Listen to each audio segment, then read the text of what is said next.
Hello, you wonderful people, and welcome to another episode of Natsu Comic Book. This being a show where we talk about TV shows that are adaptations of comic books. For today's episode, I'm going to talk about Mob Psycho 100, Season 3, Episode 2. A lot of really interesting things went down in this episode, so let's break it down. So, the main crux of this episode revolves around, we get introduced to Amakusa, the Yokai hunter, and he's here. And I even love they changed the intro a little bit, where it's like, oh, you know, the intro was always about psychics, and now it's shifted over to Yokai hunters. And it's kind of this interesting thing, like kind of throwing this in in the final season, where it's like, oh yeah, there's psychics out there, and there's Yokai hunters, because even Serizawa says, like, oh, I guess there's just like you never know what's out there in the world, so... But either way, he's here because the whole broccoli situation drew him here, because like there's some dark stuff here, and I love his introduction to Regan, where he's just kind of like trying to be like, oh, I'm going to say my name, and he's got this very like long-winded speech and stuff, but like Regan was kind of like, can you just wait till we have like we're done with our customers? And he sees him outside with a police officer. He's like, okay, good. They'll arrest him and take him away. But then like 3 hours later, he shows up and he's putting on his whole thing, and Regan's just like, shut up. If you don't get to the point, you can either get out or rip the sideburns off your face. Like, why are you going off this long soliloquy? Just say what you need to say or get out. And so he's just like, right, yokai, basically, there's like an army of like 100 yokai that are going to be here. They're all going to try and resurrect the Yokai King. And I even love Regan's like, oh, it sounds like he kind of gave, because he does the whole voice thing, the whole, as he, which I love how that was like animated and done like on that scroll and just done in like calligraphy ink and stuff. But I love that it's like, oh, he stopped doing the whole presentation and voice like partway through. And series, I was like, yeah, I think it must have just been difficult to keep up. But either way, so initially Regan wanted nothing to do with this.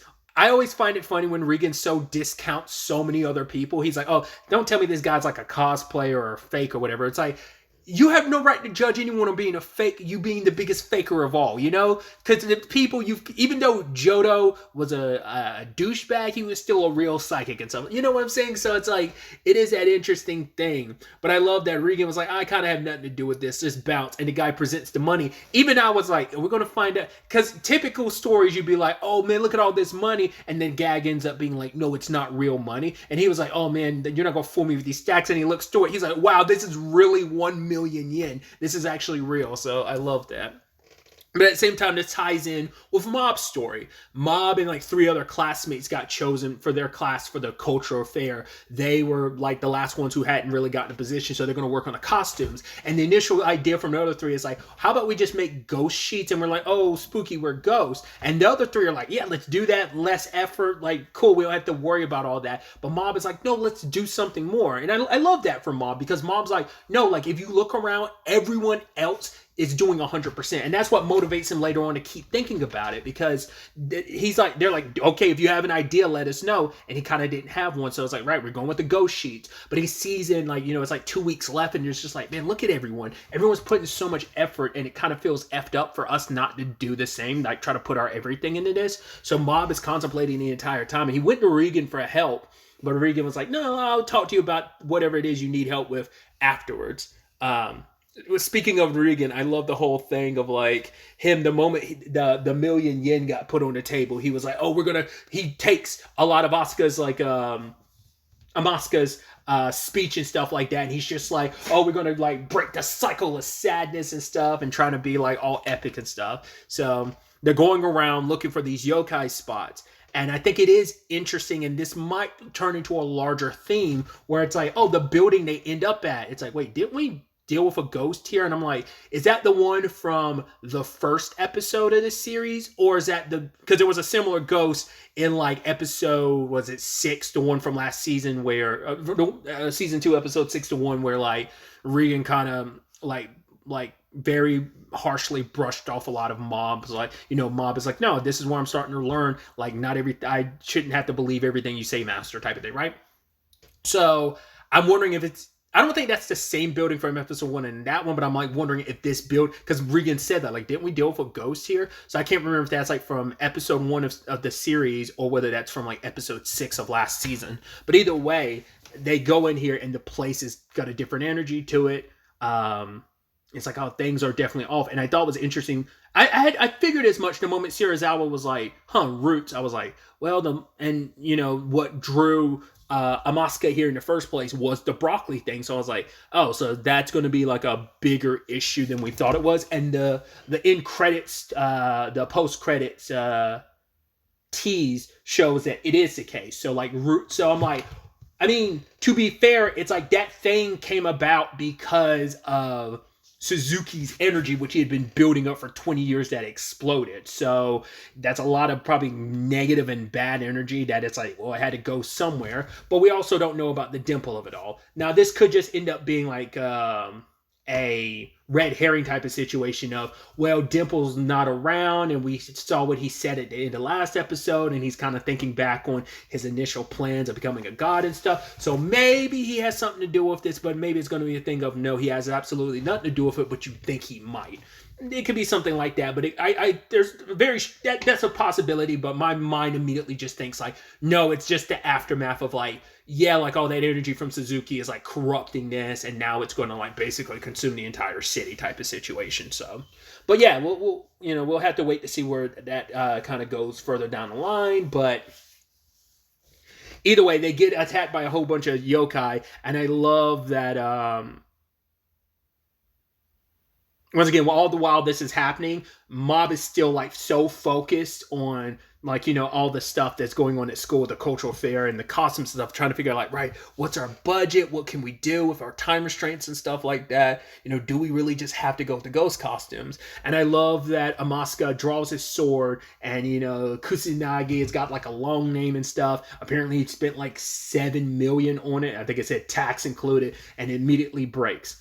Because his whole thing is like, he's like, I usually fight yokais one-on-one. He's like, usually it's like a fight to the death. And because I usually have to fight them for like 3 days straight, because we saw him fighting like a small yokai for like 3 days straight. It's like, got to give him props for his persistence and stuff. But yeah, it's he's kind of outmatched in this regard. And then like Mob, just so like kind of very typical Mob fashion, it's like it's a very one-sided fight where he's defeating some of these guys, the yokais. And I love the whole Serizawa of it all, where he's like, he takes the business cards and stacks them like in a line and basically makes a pseudo psychic sword. It reminds me of Taruki, which is so interesting. He never did that again, but it's like, to be fair, it's like he's never really in his school uniform. I'm like, now that I'm actually sitting here thinking about it, I'm like, I think season 1's the last time we actually saw him in school, because we haven't actually gone back to Vinegar at all. He's the only character from Vinegar that we follow, but it's like, but he only did it in that one episode in his fight with Mob, turning his tie into a sword. So it's like, it's just so interesting that's like, the Serizawa of it all reminded me of that. And I was like, oh, I thought that was so cool. And obviously, Amaska is like, yo, what's going on here? And then Regan's like, oh yeah, there's psychics. He's like, oh my god, there's powerful, amazing people like that. Which he's like, yo, Regan's like, that's the irony behind it. They don't think it's anything amazing. These are two people. Well, later on, Amaska's like, oh, like I could pay you monthly if you want to, like, potentially shift over to being yokai hunters. And Regan was scared for a second. He's like, well, are you trying to poach my people? But it's like, nah, because we found out that, well, this episode, it turns out that Serizawa wants to kind of like, better himself and kind of, he's kind of like going to night school, so trying to, reacclimate himself with education to try and figure out what he wants to do going forward. And obviously Mob's focusing on like the culture fair. So he's like, yeah, these are people who are so focused on their daily lives. Here you are trying to like compensate them with money. Like, and he's trying to like be all holier than thou, be like, oh, using money to try and get people on your side. And Amaska's like, you're right. I came here trying to buy your friendship. He's like, I'm so sorry. But Regan's like, no. Like the retainer fee for all this, the consultation fee can still go. And he looks at Serizawa and Mob, and they're just staring. And he's just like, yeah, I'm glad you learned a lesson. It's like, yeah, you're out $1 million. So I guess like Regan had to sadly give that money back. We didn't see him actually do it, but I'm assuming he did. It's sad too, because like, I mean, this actually, like, the fact is that even though it was BS, because Amaska says this after Regan like believed him and was like, oh, we gotta break the cycle of sadness. Amaska's like, oh my god, I found a friend. He's like, yo, being a yokai hunter is such a solitude life. And now it's like, yeah, I have a friend. I do hope that Amaska and Regan do hang out going forward from, outside of just professionalism, because still currently Regan still doesn't have a friend. Because I'm like, I even made the argument, even Serizawa isn't your friend because he's your employee. I mean, you can have work and personal relationship with your boss or whatever. It can be complicated, but it's like, Regan and Mob are kind of friends too, but it's like outside of Mob, he didn't have anyone. Now it's like, well, he has Serizawa, but even then it's like, that also depends on how long Serizawa is going to be working at the place. But either way, going through it, like the 4 big bads show up. Going back to it, the generals of the Yokai King show up. I don't know why. Like I kind of got Mumra from was it Thundercats? I kind of got that vibe from the Yokai King. But either way, they easily defeat the generals very spectacularly. I love that thing with Mob where he basically trapped one in like a water bubble and then slammed it into the other. It kind of reminds me of that boss fight in Agrabah in Kingdom Hearts 2. Spoilers. Those 2 Heartless. You have a Fire Heartless and a Fire Heartless and a Ice Heartless. Basically, there's a reaction command where you basically do either Firaga or Blazaga, where you basically shoot one of them into the other. Like, it's that type of thing. So, like, it kind of made me think of that. Once again, that's my little nerdy, like, connective brain.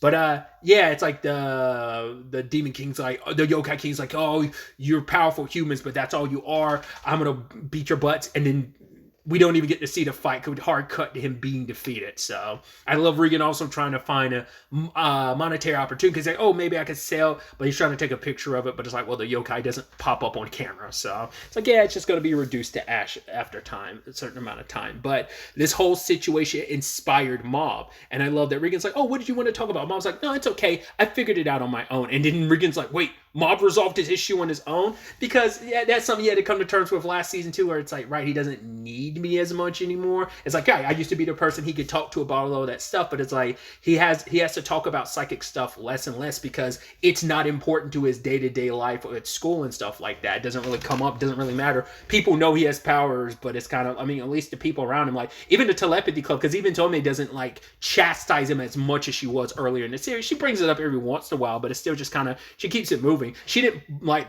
chastise him last episode by like, oh, your career path, you should stay down the telepathy. She didn't care. So just kind of like the whole Dimple thing of him like losing sight of, oh, my whole thing was like about being a god and whatnot. So Mob's idea was like, he sketched up like, the Yokai King and him and the others end up making a costume. It didn't blow anyone away. It didn't really get any attention, but it wasn't made fun of either. And so it ended up being their little section was kind of like this like very endearing thing where it's like, oh, people go in, you use salt to defeat the Yokai King. So it ended up being kind of a nice little stall thing. And the others are like, yeah, it was a lot of work, but they're glad, and in the long run that Mob convinced them like, it was actually a good thing that we did this. Like, yeah, it might not blown like any socks off at the culture fair, but people enjoyed it and we felt rewarded in the long run. So it's like, yeah, that was really beautiful and neat. So yeah, I also love the Risu of it all, where Risu was at the student council meeting, because at first he was like, aren't we doing too much? Because he's like, oh yeah, like this or that might make some noise. What about the cross-dressing thing? He's like, yeah, we could just get rid of that, because he's like, we should probably dress very productively or whatever. And the home dude, which is our first time seeing him acting as student council president again since like getting reelected, because that was like episode 1 of season 2, and it was just like we never really ever cut back to that. We just know that he won and that was just it. So it's just kind of funny kind of getting some of this stuff. And I love just now, because I wasn't paying attention to why Risu had such an issue with that. I was like, oh, like, are you just that anal about like, oh, we should always look our best, yada, yada, yada, school uniform type of thing. But it's because the cross-dressing maid cafe was his class and he didn't want to do it. That's what that came down to. So he has to reluctantly do it. And I love Lo and Behold, who shows up. It's like, oh, it looks really nice on you. And Reese is like, ha, ha, ha. And I love that it zooms in on like that dessert drink and like it's kind of melting and like the sugar, like it's like a sweet is in the middle of it with a face on it, and it's kind of like sinking into the drink, or it's kind of melting. And I was like, I love that parallel. So it's just a lot of more fun and just interesting developments. Like I said, setting up like what seems to be the main threat this season might have to revolve around that tree. It's probably going to just be this slow rolling thing throughout the entire season. Like it's going to be happening in the background and some stuff is going to be related to it. It's just a matter about putting the pieces together. And like I said, how much will this have to do with Dimple? How much of it will not have to do with Dimple? Because even, like I said, I'm curious to see what, like I said, it feels like they're going to probably set him up to pretend like he's going to go down the evil route, but I don't think he will. But maybe he will and have a change of heart. Who knows? Like I brought up last episode, my theories about where Dimple's story can end up going. But even Regan was like, "Oh, haven't seen Dimple around. I should have definitely put a leash on him." So probably going to be like a very like out of nowhere spot we see Dimple pop up again. So we'll see. I'm excited to ultimately see where the next episode ends up taking us going forward with all of this. But really, that's all I wanted to talk about. Till the next time we meet, be happy, be safe, live life to the fullest, and enjoy it. Good day and goodbye.